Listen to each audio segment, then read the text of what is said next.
I'm going to do that one more time. Good morning.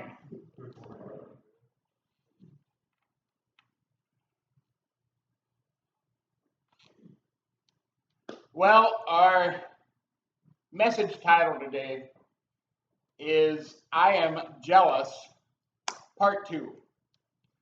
I Am Jealous, Part 2.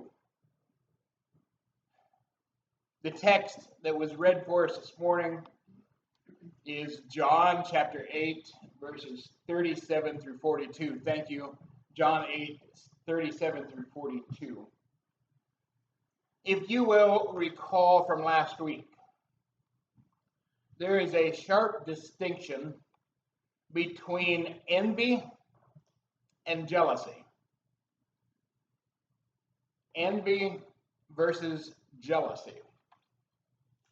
To be envious is to want what somebody else has.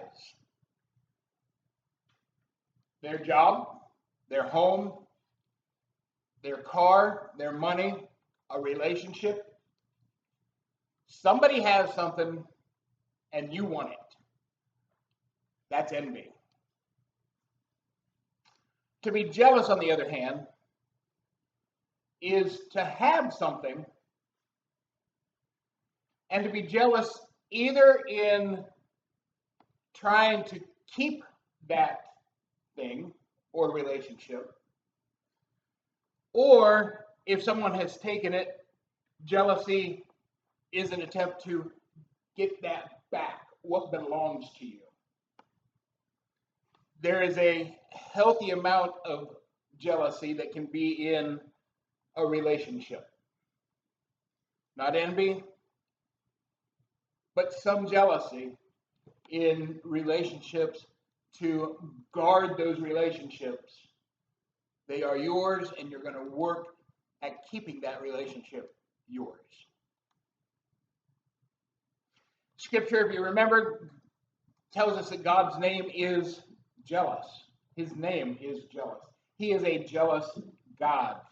God took Israel out of Egypt to be a possession for himself.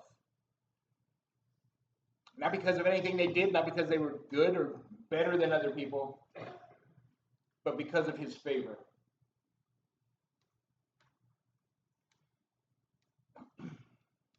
But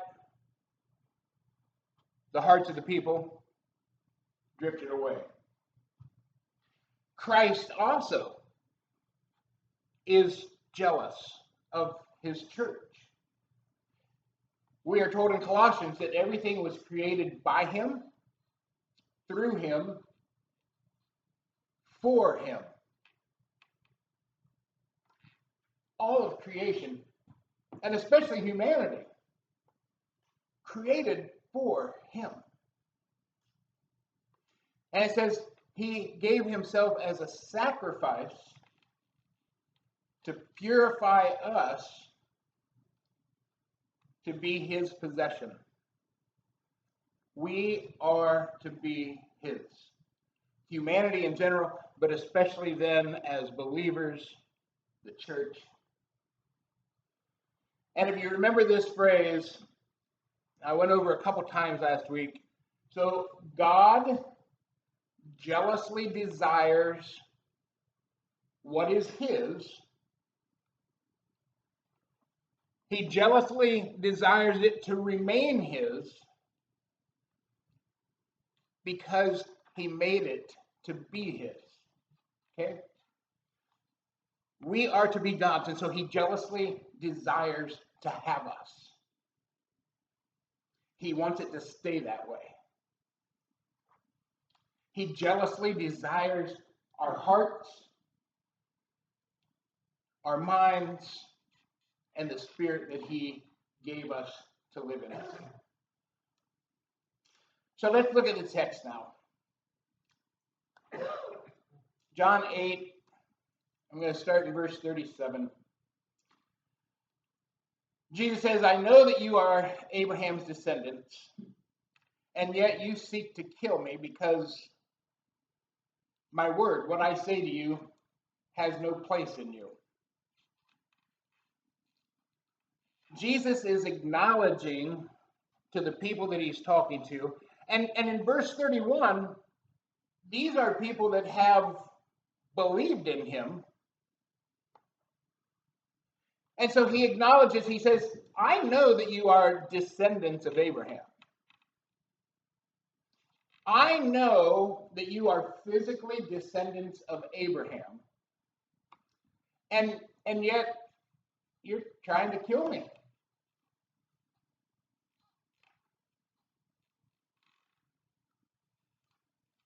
I'm telling you things that I have seen and heard from God. I'm telling you things from my Father, and yet you're trying to kill me. Those are things that you're being told to do from your Father. He's putting a distinction now between the physical and the spiritual. He has heard things. He knows his Father. He's told the people these things. And then he says, but you're doing the things of your Father. And this begins to flare up some anger. Look at verse 39. They're like, wait a minute. What do you mean we're doing the deeds of our father? Abraham is our father. And Christ says, if you truly were Abraham's descendants, now we're going to the spiritual. Physically, you are descendants, but if you were truly descendants of Abraham, you would do the things that Abraham did. When Jesus accuses them of doing the things that their father was doing, they're like, wait. Abraham is our father. Well, if that's the case, you wouldn't be trying to kill me. Spiritually, you are not descendants of Abraham. Physically, yes. But if you were truly descendants spiritually, you would have Abraham's kind of faith. You would treat me as who I am. You would walk in faith and not be trying to kill me. Move on to verses 40 and 41.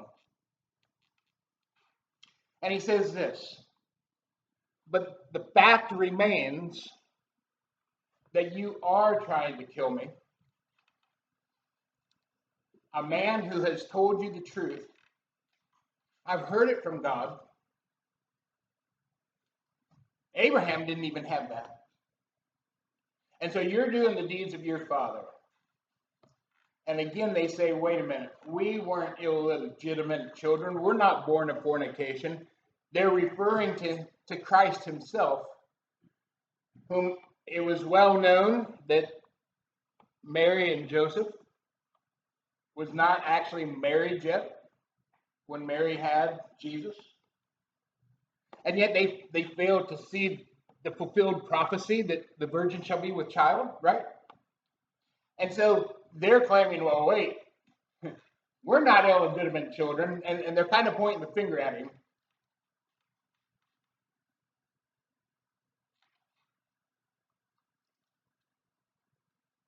I tell you the truth, and you can't even hear it. Because spiritually, you're not truly Abraham's descendants. You're not truly Abraham's descendants.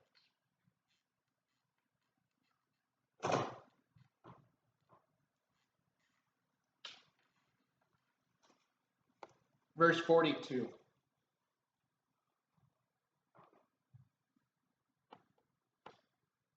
So Jesus is going to be blunt with them in a little bit.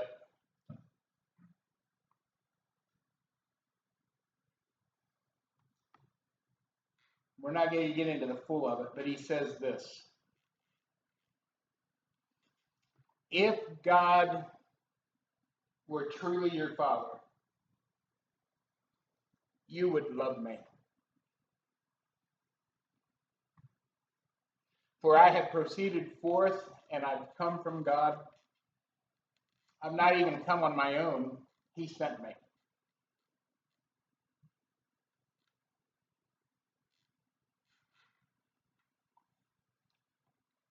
This comes to the heart of a question I have many times for myself. If I truly love Jesus as I should, why would I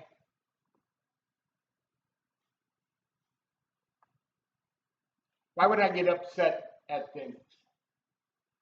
And again, most of you know that I don't think any of you have never been upset with. But the joke is, I sometimes kick forks. If I truly love Jesus, why do I? And of course, we can go to Romans chapter 7. Paul struggled with this. My mind agrees with the law. I want to obey Christ. And I find that I do the very things that I hate. I don't do the things I want to do. And there's this sin that's in me. And what a wretched man I am. And who's going to save me? And Paul says, praise be to God, it's Jesus. And so it sometimes leaves us with this question of, if I love Jesus, why do I? And I think we should ponder that question sometimes. And so Jesus is challenging these people. If God were truly your Father, you would love me. But they're standing there, they don't love him. They believed in him to some extent. Verse 31 says they had believed in him. But was it all the things he was doing for them or giving them?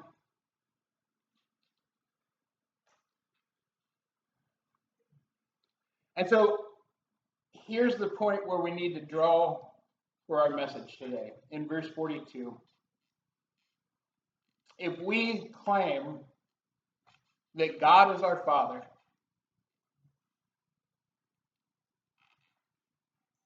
anyone that claims God as their Father will have a love for Christ. And we will not allow idols to distract our hearts away from Jesus. Jesus is jealous of anything that takes our affections away from him, that distracts us from our devotion to him. What kind of love does that look like? Matthew 22:37. Jesus is teaching, and he says, you shall love the Lord your God with all your heart, soul, and mind. Another passage adds the word strength, because sometimes it's difficult. This is a picture of the devotion that we are to give him. The kind of devotion that Christ expects from us. The things that are listed aren't necessarily to exclude other things. He gives us a picture of this, our hearts and our souls and our minds, our strength. But those things encompass everything. It is to completely give him everything, including our hands and our feet and our voice and our time and our resources. Because he says in John 14:15, if you love me, you'll keep my commandments. Again, I go back to that question that I shared a little bit ago. If I love Jesus, why do I? If you love me, you'll keep my commandments. But listen, y'all, love goes beyond keeping commandments. Love is not just about obeying. In fact, love is the foundation to obeying. Love is foundational to obeying him. If you love me, you'll obey me. If you love is first. If you love me, you'll obey me. If you truly love me, it's going to be easy to do what I ask you to do. Again, I believe that I am preaching to the choir. And yet we need to challenge ourselves at times. This is where we need to search ourselves. I adapted just a little of this from John Piper's blog, and it might have been a message at some point. 7 ways to break free from misplaced hope. What do we hope in? What are we hoping for? 7 ways to break free. I'm not getting into the 7 ways, but at the start of that, we need to look at our hearts. We need to see who or what it is that truly motivates us, that we truly desire, ask for, love. I mean, do we get excited when we think about Jesus? Do we admire him for his great wisdom, for his greatness, for his strength? I know a lot of us have been through things that we absolutely trust Christ and are thankful for and admire him for and love him for. We've all been through things in here. And yet, where does that love stand? For his grace, for his mercy? Do we worship him because of his sacrifice? We do. But is there anything trying to squeeze that out? Matthew 10:37. Whoever loves father or mother more than me is not worthy of me. Whoever loves their son or daughter more than me is not worthy of me.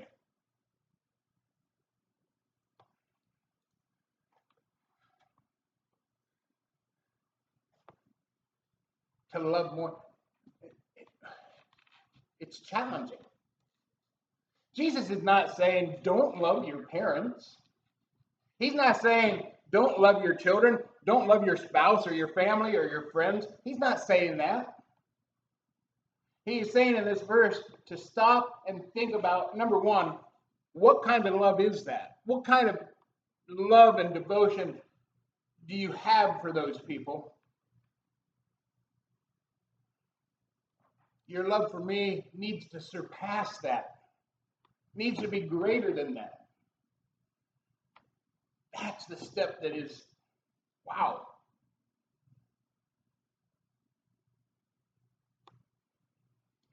Now, at this point, if we do a spot check and look in our hearts, and we say, well, most of the time I do kind of desire or love these people or this or more, maybe that should shock us a little.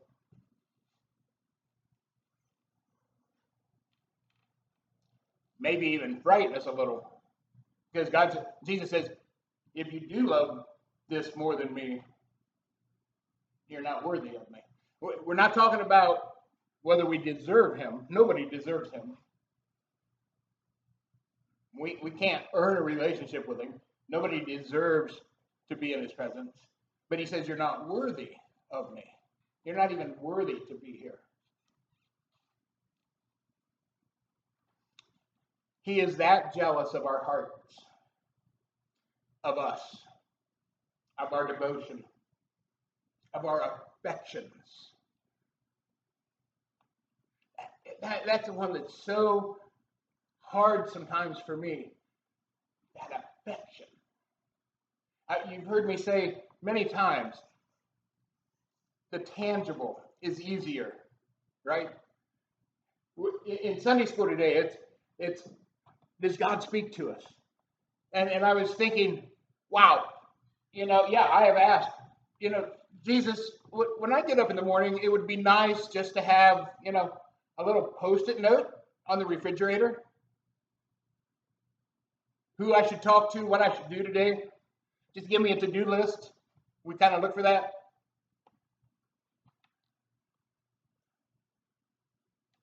And so the tangible is kind of what we want sometimes. But he's jealous of our hearts. I'm going to ask this question. Have you ever loved someone so much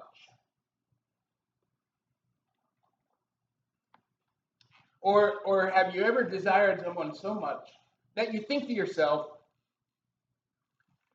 I would give anything for them? I would give everything I own for them. I would give my life for them. I've asked this question before. Hopefully, we're sitting beside some people that we would say yes to those questions. I would give anything for them. Over the course of time, there have been thousands of love songs proclaiming what an individual would give for another person. There is a song entitled Everything I Do It For You. It is by Bryan Adams. It was actually part of a movie years ago. In the song, the lyrics say this: don't tell me it's not worth trying for. You can't tell me it's not worth dying for. You know it's true that everything I do it for you. Later he says, I can't help it. There's nothing that I want more. Yeah, I would fight for you. I'd lie for you. Let's skip that one. I'd walk the wire for you. Yes, I'd die for you. Beautiful love song. I think Bryan Adams is still alive, however. Has not died for anybody. But the question, everything I do it for you. The affection of that verse should be towards God. Again, not that we don't have these other relationships, but our affection. There's a soft rock group by the name of Bread. Anybody remember Bread? Anyone? Bread has a song that's called Everything I Own. In it, they say this: you sheltered me from harm, you kept me warm, you gave life to me, you set me free. The finest years I've ever known were the years I had with you. And evidently along the way, they lost their love. Because later in the song it says, I would give anything I own. I'd give up my life, my heart, my home. I would give everything I own just to have you back again. I think we can relate to that sometimes. The other day I was thinking about love, devotion, and the intense desire that it can create towards someone else, to the point that it can almost make you sick. Have you ever experienced that? That you love, and it makes you love sick. And you have this feeling that it might take everything you have or can give to earn the respect or love from the other person. And then, when you've given everything, it may still not be enough. It may not be enough for the other person to understand that you love them. It may not be enough for the other person to reciprocate and love you in return. Or it may not be enough to keep them from walking away. And you just think if they just could understand the depth of my love.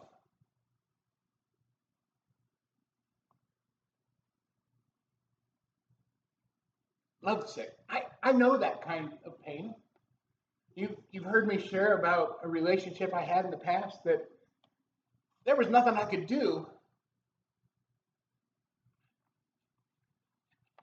And she walked away. And it makes you lovesick.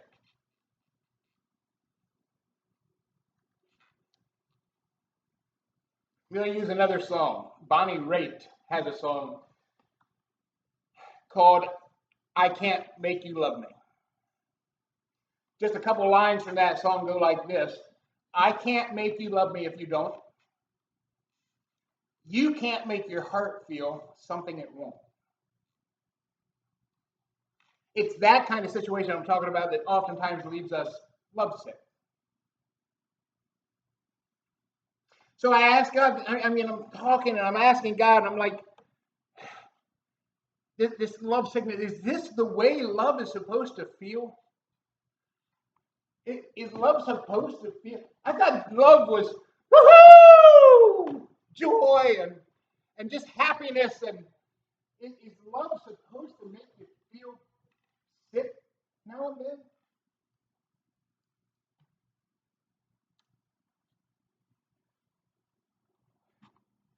And then it hit me right between the eyes.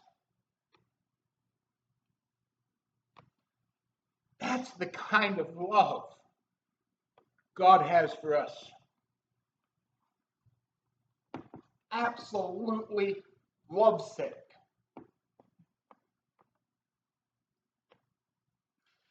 Humanity was driven away from his presence because of sin.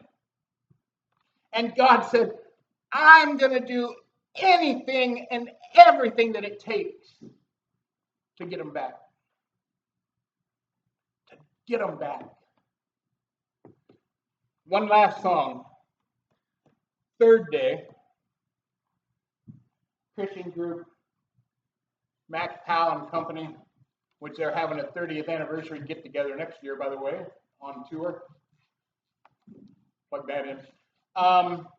They have a song called Love Song.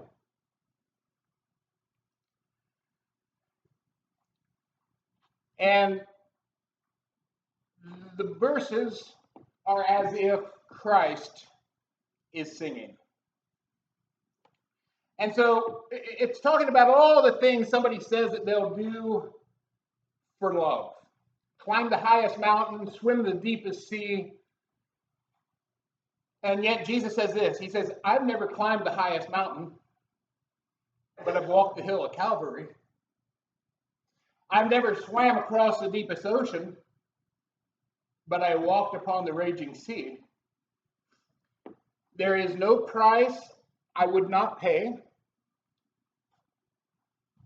just to be with you. I'd give everything. I would give my life away. Well, the song ends, of course,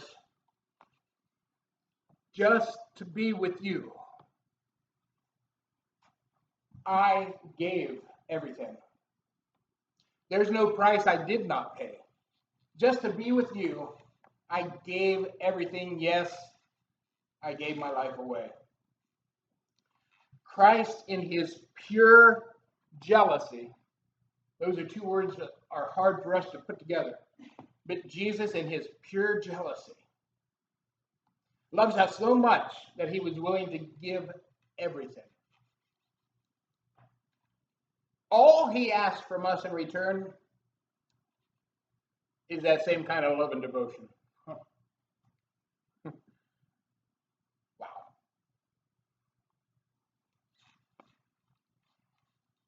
Listen, y'all, some days it's an all-out battle, a fight for that kind of love.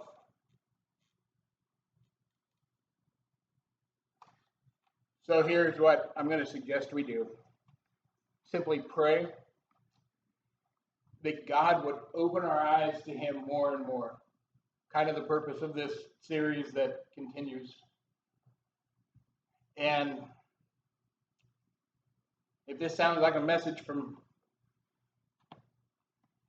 several of the other messages, maybe it's a culmination. But that God would open our eyes to see more of him. The more we see of somebody, the more we appreciate them, the more we love them, the more. Now, there's a flip side of that, too. The more we see of somebody, things we need to work out, in humanity at least. But the more we see of God, the more our hearts would just have that devotion. I'm going to read 4 verses in closing from Ephesians chapter 1. Paul says, I do not cease giving thanks for you while making mention of you in my prayers, that the God of our Lord Jesus Christ, the Father of glory, may give you a spirit of wisdom and of revelation in the knowledge of him.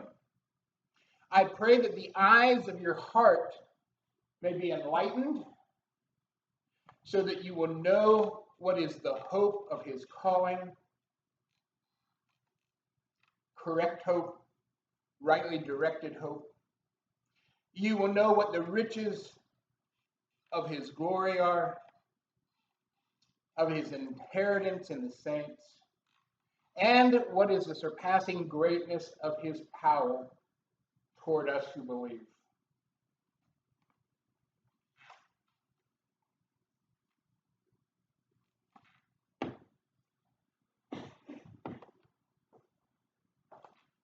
All to Jesus I surrender. We sang that a little bit ago.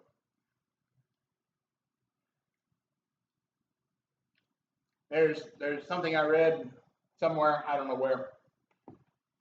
Hymns, if we were being honest. And this is one of them. And hopefully this makes you laugh, but makes us think. The song we sang, I Surrender All, oftentimes, if we're honest, we should change the words to I surrender some.